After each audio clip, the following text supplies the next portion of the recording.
So the code of ethics in my department, it plays a really big role because we just have a code of ethics within our department, especially since we work with clients, but also because we're also supervisors and we're teachers, we have to know the ethics for the different roles that we play and not to cross those boundaries.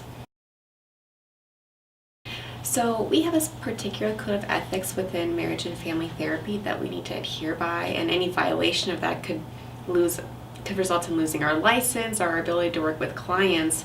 So our code of ethics is very important, especially when we teach at the master's level and even at the PhD level. We need to know those in order to know how to properly and appropriately work with clients and different issues, especially given that we don't want to cause any harm or potentially make things worse for clients and their different presenting concerns. So an ethics center can be really valuable to the learning community because we need to know ethical codes and moral codes and how to work with people, how to communicate, especially here on campus where there's teachers, there's students, there's supervisors, there's different roles being played. I think the Ethics Center could provide lots of guidance on how to appropriately work with people communication-wise and even just within a work setting. So when I think chaos, I think chaos and people are lost, they don't know what to do. So I think a code of ethics, again, could provide some guidance on how to transform from that and that we know how to communicate better, or kind of set us back on track and what roles we should be playing or not be playing because we don't want to fall back into chaos. So kind of setting us up for what's good and what's bad or moral and such. The Ethics Center really supported me in attending a conference, and the conference concentrated on eating disorders and how to work with different and diverse populations, including racial and sexual minorities. So that was very helpful for me because without that support, I wouldn't be able to attend that conference.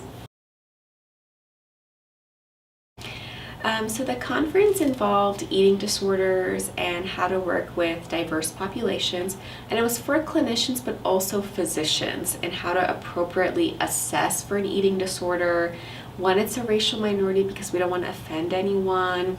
We also want to be aware of different cultural norms. So it gave culturally appropriate assessments and how to work with clients, whether they're patients in inpatient treatment centers or just in a session like me as a therapist. It was also helpful because there were some sessions for supervisors, and I am a supervisor. If not only the client is going through an eating disorder, but if my supervisee is going through an eating disorder, how do I appropriately do that, given that I'm not the supervisee's therapist, but I am a supervisor. So what kind of role do I have in that? And along with that, because the Texas Tech Center, or Texas Tech here, has an addiction center, it also talked about different addictions rather than eating disorders that could come up and how to appropriately work with them. So sessions really involved, they were geared towards physicians, nutritionists, and therapists. So I tried to attend lots of different things to see if there's any difference. And most of them just really involved assessment and how to approach the clients.